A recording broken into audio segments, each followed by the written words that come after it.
Assalamualaikum warahmatullahi wabarakatuh. Pernahkah Anda merasa hidup penuh dengan pertanyaan tanpa jawaban? Merasa seperti berjalan tanpa arah di dunia yang penuh kebingungan? Bayangkan jika ada sebuah doa, sebuah kalimat yang setiap hari kita ucapkan, ternyata menyimpan rahasia untuk membimbing kita menemukan jalan hidup yang lurus dan penuh keberkahan. Di video kali ini, kita akan bersama-sama menelusuri makna mendalam dari surat Al-Fatihah, latihan tauhid yang dapat mengubah cara kita memandang hidup, memperkuat iman, dan menemukan kedamaian sejati dalam setiap langkah. Jangan lewatkan setiap detiknya, karena setiap ayat membawa pelajaran yang sangat berharga untuk perjalanan spiritual Anda. Sebelum kita mulai, jangan lupa klik tombol subscribe, tekan like, dan tuliskan komentar Anda di bawah. Bagikan pengalaman dan apa yang Anda rasakan setelah memahami makna Al-Fatihah ini. Karena perjalanan ini bukan hanya untuk kita sendiri, tapi untuk kita semua. Mari kita mulai perjalanan ini dengan hati yang terbuka dan jiwa yang siap menerima cahaya petunjuk. Bab 1. Awal segalanya dengan nama Allah. Setiap perjalanan besar dalam hidup, setiap langkah yang kita ambil, sejatinya diawali oleh sebuah niat yang tulus dan kesadaran akan siapa yang menjadi pusat dari segala yang kita lakukan. Dalam Al-Fatihah, surat pembuka Al-Quran yang kita baca berulang kali dalam setiap rakaat salat, Allah memulai dengan kalimat yang sangat sederhana, namun syarat makna, Bismillahirrahmanirrahim. Dengan menyebut nama Allah yang Maha Pengasih lagi Maha Penyayang.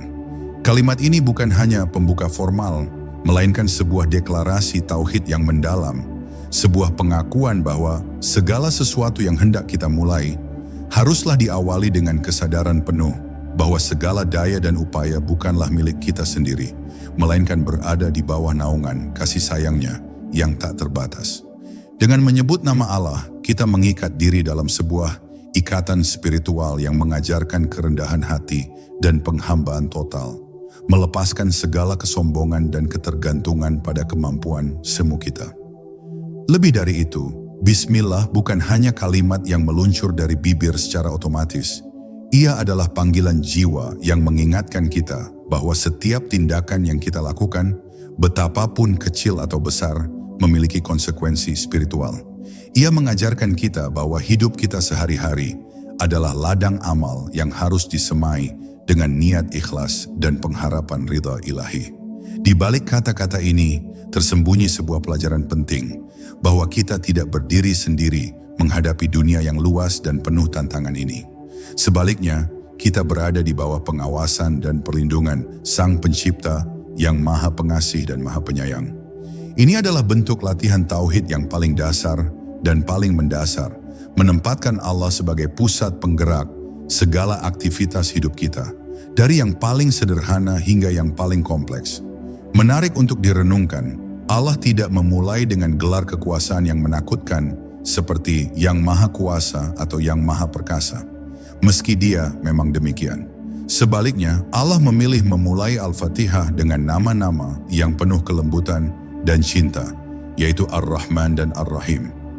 Ini adalah cara Allah mengundang kita untuk memasuki hubungan yang bukan didasarkan pada rasa takut yang membelenggu, melainkan pada rasa cinta yang melapangkan dada. Melalui nama-nama ini, kita belajar bahwa tauhid bukan sekadar pengakuan eksistensi Tuhan, tapi juga pengenalan akan sifat-sifat kasih sayangnya yang mengalir tanpa henti ke setiap makhluknya, tanpa kecuali. Dengan demikian, sebelum kita mengharap pahala atau takut siksa, kita lebih dulu dipanggil untuk merasakan hangatnya cinta ilahi yang tak bersyarat. Setiap kali kita mengucapkan Bismillahirrahmanirrahim, kita sebenarnya sedang mengulang komitmen batin yang sangat kuat, bahwa segala yang kita lakukan, segala niat yang kita tanamkan, semuanya kita serahkan dan gantungkan hanya kepada Allah. Ini adalah bentuk ketawaduan, kerendahan hati yang menyadarkan kita akan keterbatasan diri. Di dunia yang penuh dengan godaan untuk mengandalkan kekuatan sendiri, untuk merasa bahwa kita mampu mengendalikan segalanya, maka Bismillah hadir sebagai penyeimbang, sebagai reminder abadi bahwa kita adalah hamba yang sangat membutuhkan pertolongan dan rahmat-Nya setiap saat. Inilah latihan tauhid yang paling sederhana, namun paling kuat, yang bisa kita lakukan berulang kali dalam setiap aktivitas harian. Dan ketika kita lupa akan makna dalam bismillah ini, ketika kalimat itu hanya menjadi rutinitas tanpa kesadaran, maka kita kehilangan momen berharga untuk memperbaharui hubungan dengan Allah. Kita melewatkan kesempatan untuk menyegarkan hati yang kerap kali tertutup oleh kerasnya dunia. Oleh karena itu, merenungkan dan menyadari kembali makna bismillahirrahmanirrahim bukan hanya penting, tapi sangat vital sebagai latihan spiritual yang menghidupkan jiwa dan menuntun kita dalam setiap langkah. Seperti air yang mengalir menyuburkan tanah, kesadaran ini akan menyuburkan hati dengan keyakinan yang teguh dan cinta yang mendalam kepada Sang Pencipta. Bab 2. Segala puji, kesadaran akan ketidaksempurnaan diri. Di dalam ayat kedua Al-Fatihah, kita mendengar kalimat yang sederhana namun begitu penuh bobot makna. Alhamdulillahirabbil alamin. Segala puji bagi Allah, Tuhan semesta alam, bukan sebagian, bukan kelompok tertentu, bukan makhluk pilihan, tetapi seluruh alam. Ucapan ini bukanlah sekadar bentuk rasa syukur, melainkan pernyataan eksistensial yang meruntuhkan ilusi bahwa ada selain Allah yang pantas dipuji. Kita, manusia yang sering merasa mampu, kadang lupa bahwa apapun yang kita miliki, baik fisik, akal, jabatan, atau pujian orang lain, semuanya bukan milik kita sejati. Dengan mengucap Alhamdulillah, kita sedang belajar untuk membongkar kebanggaan palsu yang tertanam di dalam diri, dan menegaskan bahwa segala kebaikan dan keindahan yang tampak hanyalah pantulan dari kasih dan kekuasaannya. Kita hidup di zaman yang sangat menghargai pencapaian pribadi.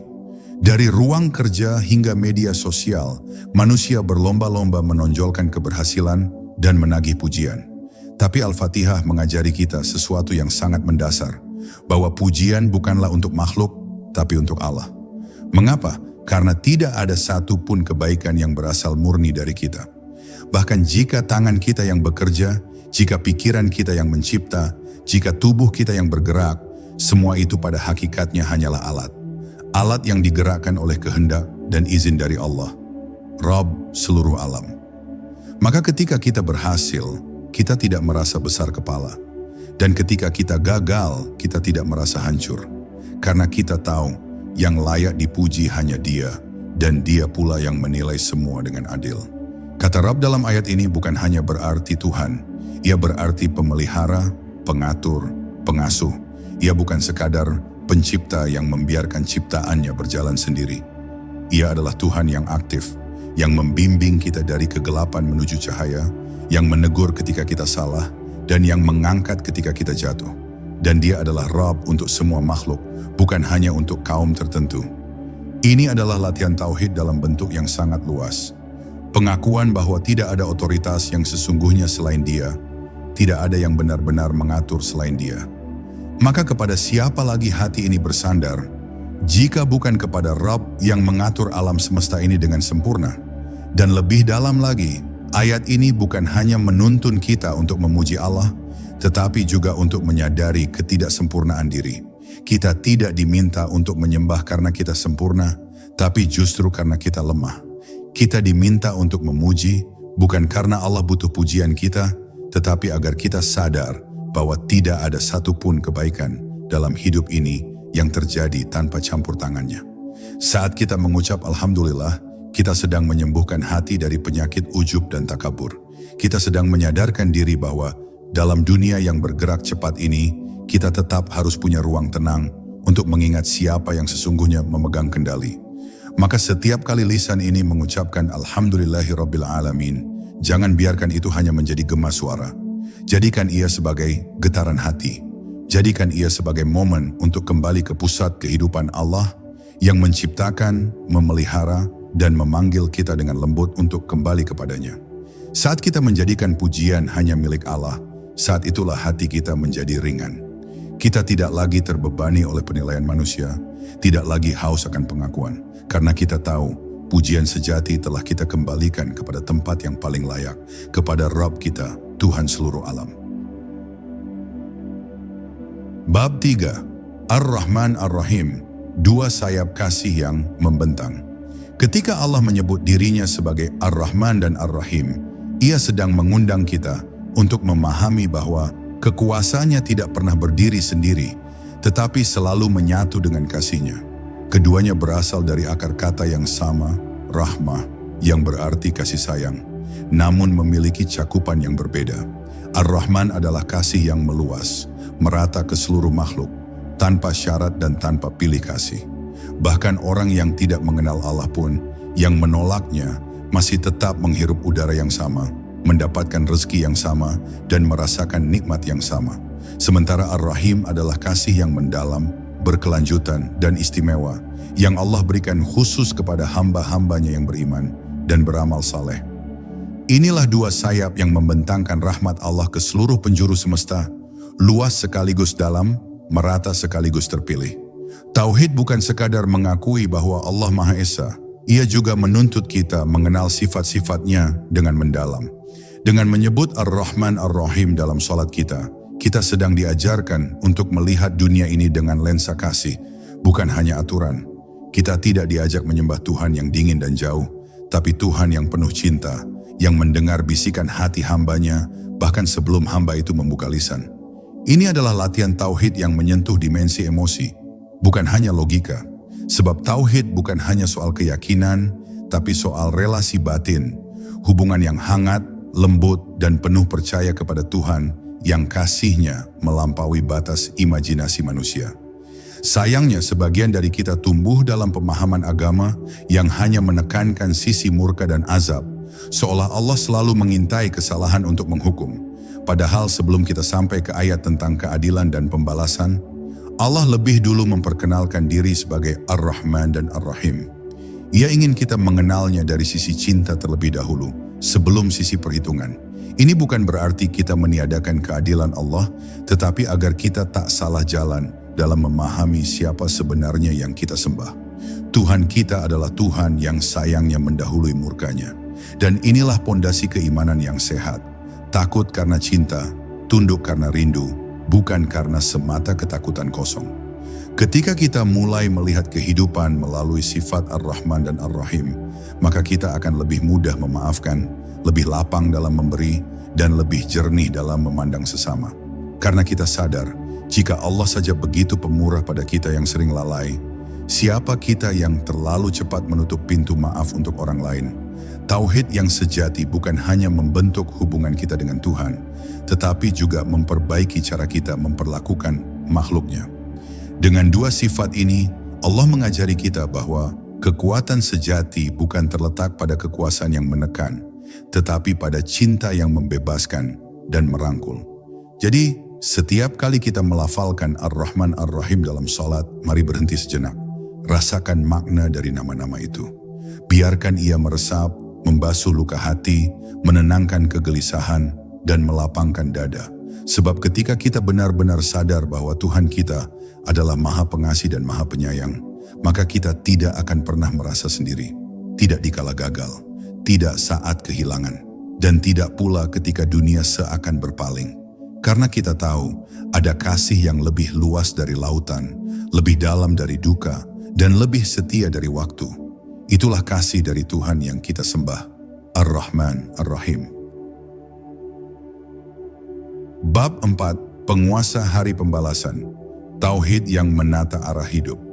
Setelah Allah memperkenalkan diri sebagai Rabb semesta alam dan Maha Pengasih lagi Maha Penyayang, ayat selanjutnya datang seperti lonceng kesadaran yang membangunkan jiwa dari kelalaian.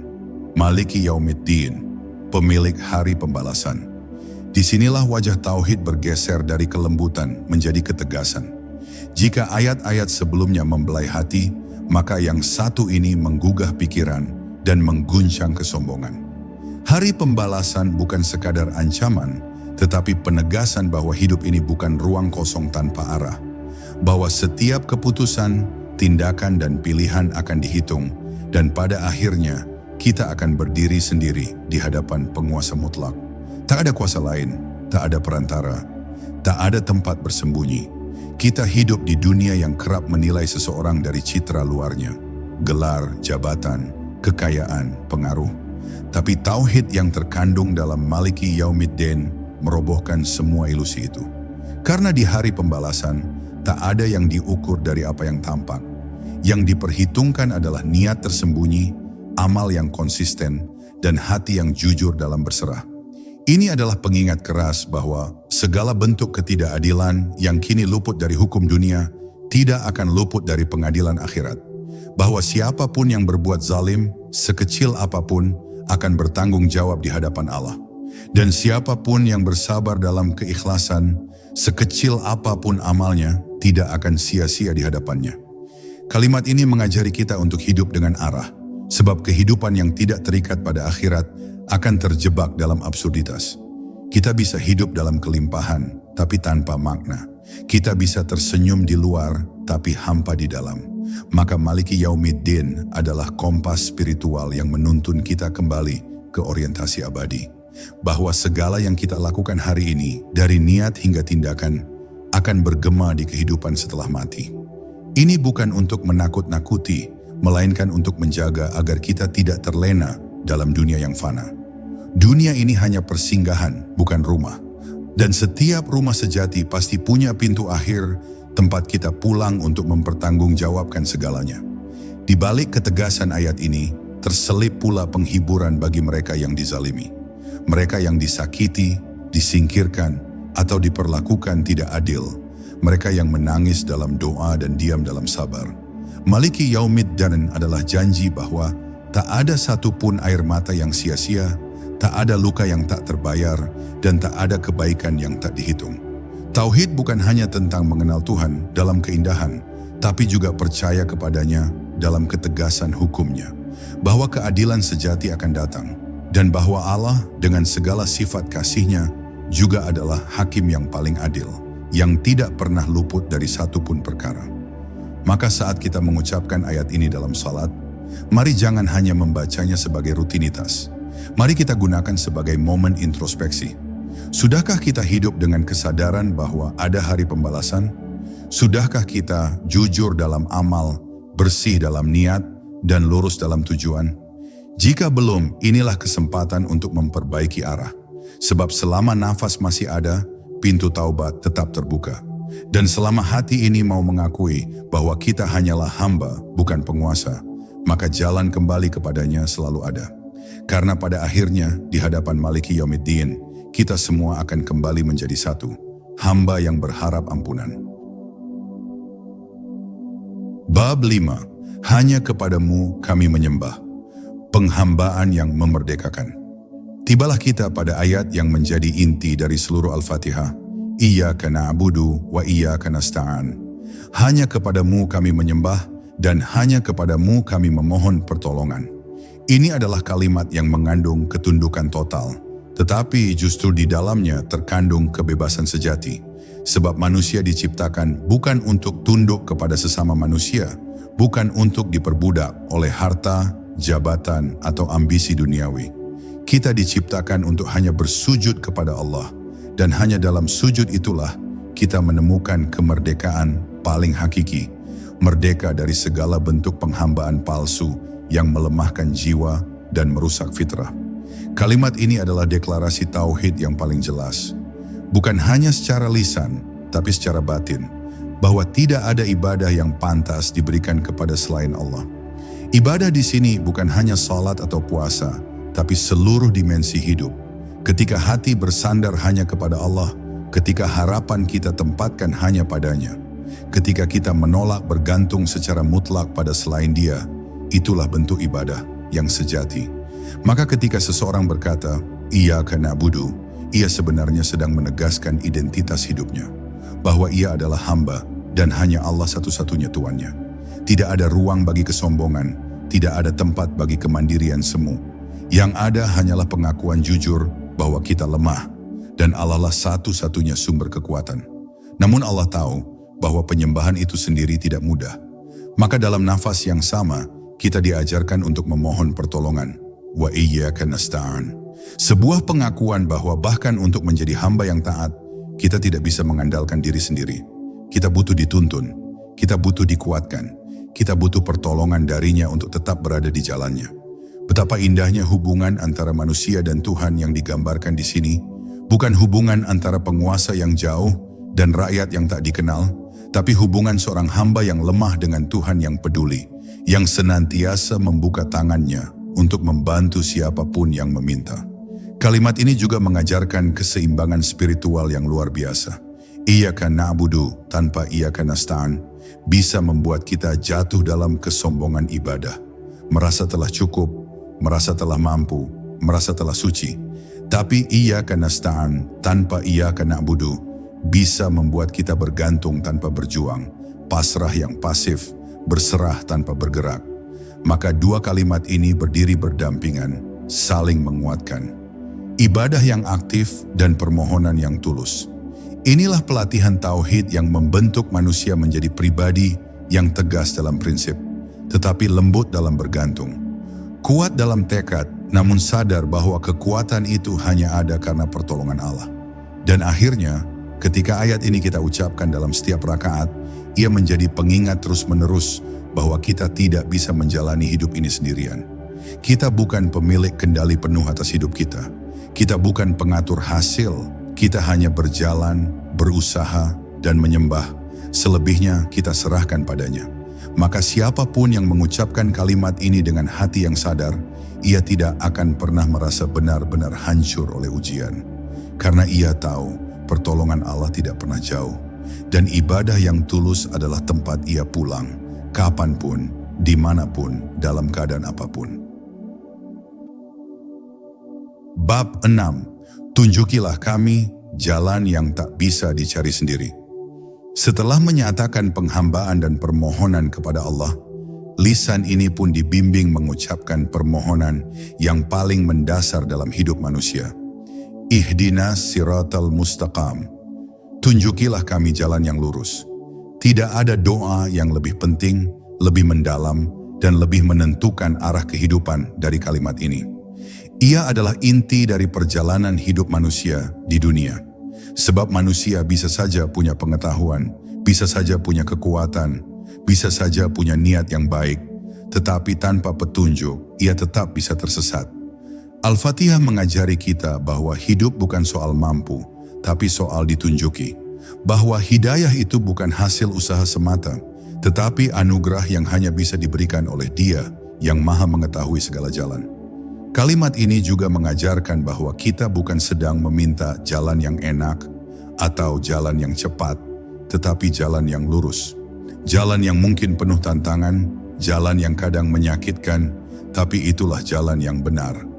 Jalan yang membawa kita lebih dekat kepada Allah, bukan lebih dekat kepada hawa nafsu. Maka saat kita meminta petunjuk, kita sebenarnya sedang memohon agar Allah membimbing langkah-langkah kita dalam segala keputusan, dalam semua urusan, baik yang besar maupun kecil. Kita memohon agar mata hati ini tidak buta oleh dunia, tidak tertipu oleh kilau palsu, dan tidak terseret oleh ego yang seringkali menyamar sebagai kebenaran. Permintaan ini juga menunjukkan bahwa hidayah bukan sesuatu yang statis. Ia bukan sesuatu yang sekali didapat akan menetap selamanya. Hidayah adalah seperti cahaya yang harus dijaga, dipelihara, dan terus diminta. Bahkan Rasulullah, manusia paling dekat dengan Allah, pun senantiasa berdoa agar hatinya tidak dibelokkan dari jalan yang lurus. Maka kita, yang lemah dan rapuh, lebih layak lagi untuk senantiasa memohon, ihdinas siratal mustaqam. Tidak cukup hanya pernah mengenal kebenaran. Kita harus terus dipandu untuk berjalan di atasnya sampai akhir hayat. Dan menariknya, doa ini menggunakan kata kami, ihdina bukan ihdin. Bukan tunjukilah aku, tetapi tunjukilah kami. Seolah-olah Allah sedang mengajarkan bahwa perjalanan menuju kebenaran bukanlah perjalanan individual. Ia adalah perjalanan bersama. Kita diminta untuk peduli pada keselamatan umat, bukan hanya keselamatan pribadi. Kita diajarkan untuk berdoa agar seluruh komunitas, seluruh keluarga, seluruh umat Islam, dan bahkan seluruh manusia ditunjuki ke jalan yang lurus. Ini adalah tauhid dalam bentuk sosial, pengakuan bahwa kita tak hanya bertanggung jawab atas diri kita sendiri, tapi juga atas sesama. Maka saat kita melafalkan kalimat ini dalam sholat, jangan biarkan ia berlalu begitu saja. Rasakan betapa dalamnya makna permintaan itu. Kita sedang berkata kepada Allah, Tuhan, aku tidak tahu arah jika Engkau tidak tuntun. Aku bisa berjalan, tapi bisa jadi menuju jurang. Maka tuntunlah, bimbinglah, arahkanlah. Karena dalam dunia yang penuh kebingungan, penuh suara, penuh persimpangan, hanya petunjuk dari Allah yang bisa menuntun kita pada cahaya. Dan selama kita terus meminta dengan tulus, terus merendah dalam doa, maka kita tidak akan pernah kehilangan arah. Karena cahayanya tak pernah padam bagi hati yang bersungguh-sungguh mencarinya. Bab 7. Jalan orang-orang yang Engkau anugerahi, jejak para pencari cahaya. Setelah meminta petunjuk kepada jalan yang lurus, Al-Fatihah tidak membiarkan permintaan itu melayang tanpa arah. Ia menuntun kita untuk memahami bentuk nyata dari jalan tersebut dengan menyebut Siratal lajna an'amta alaihim, jalan orang-orang yang telah Engkau beri nikmat kepada mereka.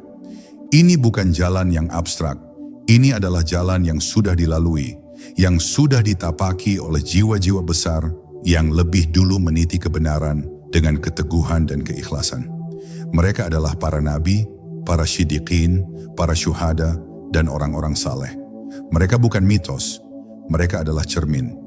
Dan kita diminta menelusuri jejak mereka dengan kesadaran dan kesungguhan, bukan sekadar kekaguman kosong. Ketika kita memohon agar berada di jalan mereka, itu berarti kita harus rela menapaki ujian yang mereka tempuh. Mereka diberi nikmat bukan karena hidup mereka mudah, tetapi karena hati mereka tidak berpaling dari Tuhan, bahkan saat dunia memusuhi. Nabi Ibrahim ditinggalkan di padang tandus, tapi hatinya tetap berpaut pada tauhid. Nabi Musa dikejar pasukan Firaun, tapi ia tetap percaya pada pertolongan. Nabi Muhammad dicaci, difitnah, disakiti, tapi lisannya tetap memuji Tuhannya. Mereka semua berjalan di jalan lurus itu, bukan karena tak diuji, tapi karena tak pernah menyerah. Maka jika kita ingin menyusuri jalan yang sama, kita pun harus siap memikul beban yang sama, dengan harapan yang teguh bahwa Allah tidak akan menyia-nyiakan langkah siapapun yang ikhlas. Ayat ini juga mengajarkan bahwa tauhid bukan sekadar ide besar, tapi jalan nyata yang ditempuh di dunia. Ada manusia-manusia yang telah hidup dalam tauhid, menunjukkan bahwa iman bukan khayalan, tetapi tindakan. Kita tidak perlu menciptakan standar baru. Kita hanya perlu mengikuti jejak mereka yang Allah sendiri nyatakan sebagai penerima nikmat. Nikmat ini bukan semata-mata materi, melainkan nikmat berupa cahaya petunjuk, kedekatan dengan Tuhan, dan kemuliaan yang melampaui dunia. Maka saat kita meminta jalan mereka, kita sedang berkata, Tuhan jadikan aku seperti mereka, kuat dalam iman, tenang dalam ujian, tulus dalam ibadah, dan kokoh dalam prinsip. Namun ini juga sekaligus peringatan. Jangan sampai kita salah dalam memilih figur panutan. Dunia hari ini menawarkan terlalu banyak jalan yang tampak lurus, tapi membawa kepada kebinasaan. Terlalu banyak suara yang mengaku membawa cahaya, tapi sesungguhnya menjerumuskan ke kegelapan. Maka Allah memberi kita kompas. Orang-orang yang telah diberi nikmat olehnya, bukan yang diberi popularitas oleh manusia. Kita diajarkan untuk menilai kehidupan bukan dari hasil akhirnya saja, tapi dari ketulusan dan kesetiaan mereka pada nilai-nilai tauhid. Ini adalah pelatihan spiritual untuk tidak mudah silau, tidak mudah terseret arus tren, dan tidak gampang menukar prinsip dengan tepuk tangan dunia. Dan saat ayat ini kita ucapkan di tengah salat, mari renungkan, siapa yang sedang kita ikuti dalam hidup ini? Adakah jejak mereka mengarah ke jalan para nabi, atau hanya berputar dalam labirin dunia? Siapa yang menjadi pemandu jiwa kita? Siapa yang kita dengarkan dalam sunyi? Sebab jalan yang kita pilih menentukan di mana kita akan berakhir. Maka jangan sembarangan dalam memilih jejak. Pilihlah jalan yang telah Allah tetapkan sebagai jalan nikmat, sekalipun berat, sekalipun sunyi, karena ujungnya adalah ridha dan puncaknya adalah perjumpaan dengan Dia yang menjadi tujuan dari seluruh perjalanan ini. Bab 8. Bukan jalan orang yang dimurkai, penolakan halus yang tegas. Setelah meminta ditunjukkan ke jalan orang-orang yang diberi nikmat, Al-Fatihah segera mengingatkan kita untuk tidak terjebak pada dua jalan yang menyesatkan. Ghairil maghdubi alaihim, bukan jalan orang-orang yang dimurkai. Di sini, Doa itu berubah menjadi pernyataan yang sangat dalam, bahwa tidak semua jalan layak diikuti, dan bahwa keburukan spiritual bukan hanya ketika seseorang tersesat, tapi juga ketika seseorang tahu kebenaran namun menolaknya. Inilah makna dari kemurkaan Allah, bukan hanya karena ketidaktahuan, tapi karena kesombongan terhadap petunjuk yang telah sampai. Sebuah pengingat keras bahwa mengetahui kebenaran tidak cukup, yang menentukan adalah bagaimana kita bersikap terhadapnya. Maghdub alaihim adalah mereka yang secara sadar memilih untuk menolak petunjuk. Mereka mengenali kebenaran, tapi enggan tunduk. Mereka memahami wahyu, tapi mengkhianatinya demi dunia. Di sini letak pelajaran besarnya, bahwa bahaya terbesar bukanlah kebodohan, melainkan kepandaian yang tidak disertai kerendahan hati. Orang-orang seperti ini bisa saja terlihat cerdas, terhormat, bahkan religius. Tapi dalam hatinya ada penolakan tersembunyi terhadap kebenaran yang mengganggu ego mereka. Maka kemurkaan Allah adalah konsekuensi alami bagi hati yang mengeras, mata yang menolak melihat, dan akal yang menutup diri dari cahaya tauhid. Mengucapkan ayat ini bukan sekadar doa agar dijauhkan dari jalan yang salah. Ini adalah deklarasi sikap. Kita berkata kepada Allah, "Aku tidak ingin seperti mereka yang Engkau murkai." Artinya, kita sedang berjanji untuk menjaga hati kita dari sifat keras kepala, dari arogansi spiritual, dari penolakan halus terhadap kebenaran yang tidak sesuai dengan hawa nafsu kita. Karena seringkali yang menolak kebenaran bukan karena tidak tahu, tapi karena enggan kehilangan kekuasaan, kenyamanan, atau citra diri.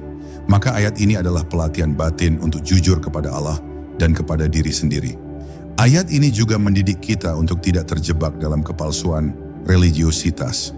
Karena kemurkaan Allah bukan hanya turun kepada orang-orang kafir secara tekstual, tapi juga bisa menimpa siapapun yang menjadikan agama sebagai topeng, yang menjadikan ilmu sebagai alat kuasa, yang menjadikan ibadah sebagai pencitraan.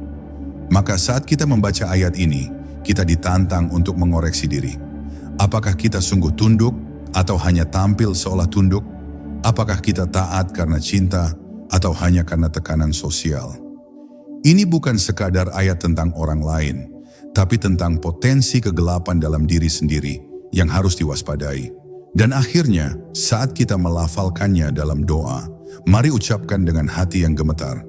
Kita mohon kepada Allah agar tidak menjadi bagian dari mereka yang tahu, tapi tak mau ikut, yang paham tapi tetap melawan, yang hafal wahyu tapi menyalahi isinya. Karena kemurkaan Allah bukan sekadar siksaan di akhirat, ia bisa turun dalam bentuk hilangnya keberkahan hidup, tertutupnya hati, dan kaburnya arah. Maka siapapun yang ingin tetap di jalannya harus terus menjaga kesadaran, terus memperbaharui keikhlasan, dan terus berkata dalam setiap rakaat, "Ya Allah, jangan jadikan aku seperti mereka yang Engkau murkai." Bab 9. Bukan jalan orang yang sesat, menjaga diri dari keterpurukan jiwa. Setelah menjauhkan diri dari jalan orang yang dimurkai, Al-Fatihah mengarahkan doa kita untuk memohon perlindungan dari jalan lain yang juga penuh bahaya.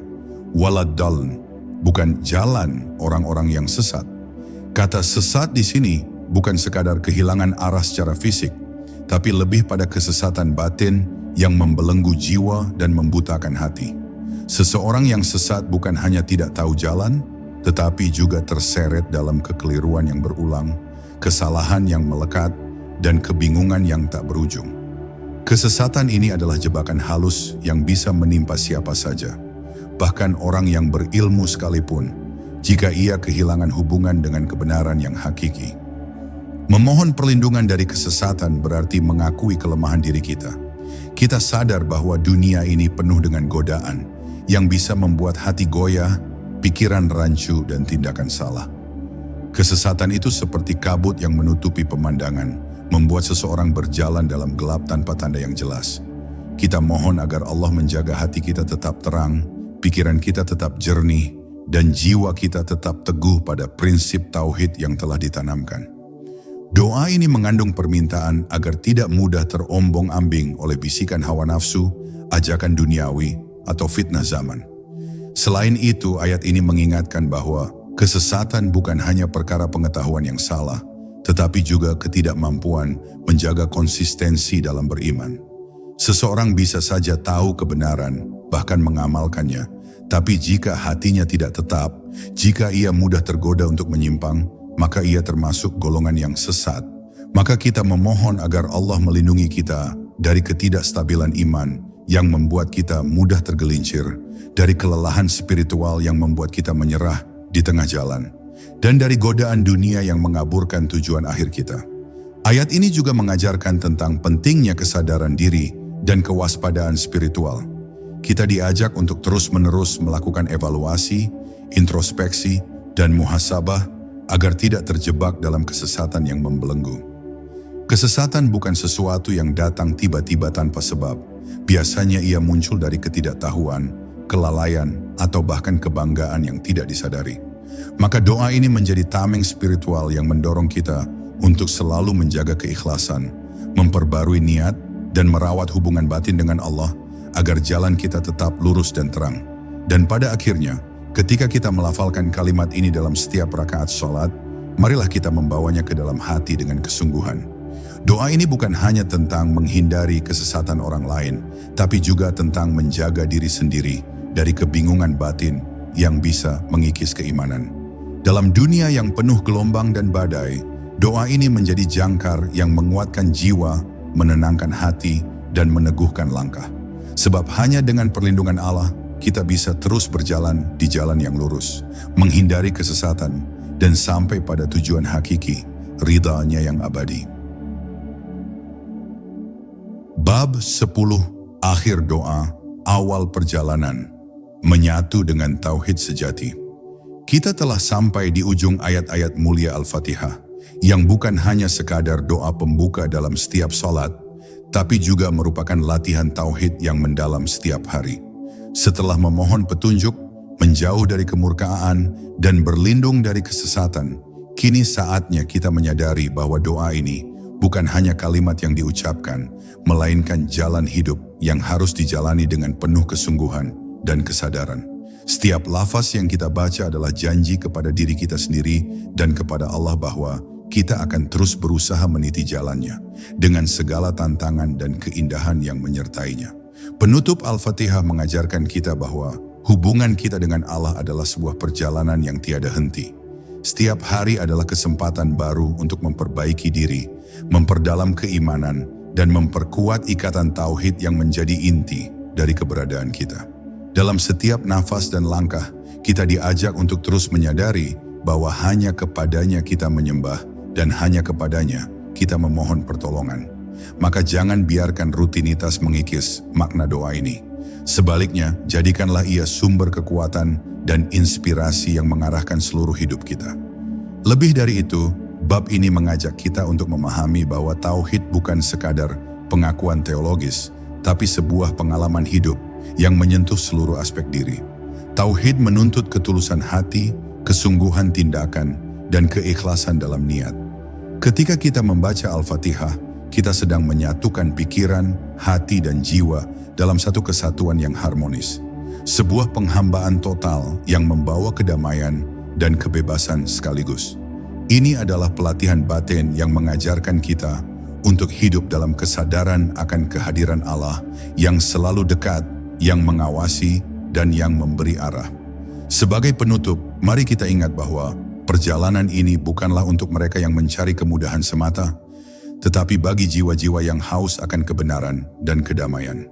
Setiap kata dalam Al-Fatihah adalah undangan untuk terus mendekat, untuk tidak pernah menyerah, dan untuk tetap teguh dalam prinsip tauhid yang telah menjadi fondasi umat manusia. Dalam perjalanan ini, kita tidak berjalan sendiri. Allah menyertai setiap langkah kita, membimbing, menuntun, dan menyinari jalan yang kadang gelap dan penuh liku. Dan akhirnya, biarlah Al-Fatihah ini menjadi cahaya yang tak pernah padam dalam hati kita. Sebuah doa yang bukan hanya diucapkan dengan bibir, tetapi dihayati dalam setiap detik kehidupan. Semoga kita senantiasa menjadi hamba yang istiqomah, yang dalam setiap hembusan nafasnya hanya untuknya, dan yang dalam setiap langkahnya selalu mencari ridha-Nya. Karena dalam tauhid yang sejati, kita menemukan makna hidup yang paling dalam dan damai yang paling hakiki. Terima kasih sudah menyaksikan perjalanan spiritual kita bersama melalui makna mendalam Al-Fatihah. Semoga setiap ayat yang kita renungkan menjadi cahaya yang menerangi langkah Anda dalam menjalani hari-hari penuh tantangan ini. Ingatlah, tauhid bukan hanya sekadar kata, tapi sebuah perjalanan yang harus kita jalani dengan kesungguhan dan ketulusan hati. Jadikanlah doa ini sebagai latihan harian untuk semakin mendekat kepadanya, menemukan ketenangan yang hakiki, dan menjadi pribadi yang lebih baik setiap waktu. Jika video ini bermanfaat, jangan lupa untuk like, share, dan tinggalkan komentar. Bagikan pemikiran atau pengalaman Anda agar kita bisa saling menguatkan di jalan ini. Jangan lupa juga untuk subscribe agar tidak ketinggalan konten-konten inspiratif berikutnya. Semoga Allah senantiasa membimbing kita semua di jalan yang lurus dan memberikan keberkahan dalam setiap langkah kita. Wassalamualaikum warahmatullahi wabarakatuh.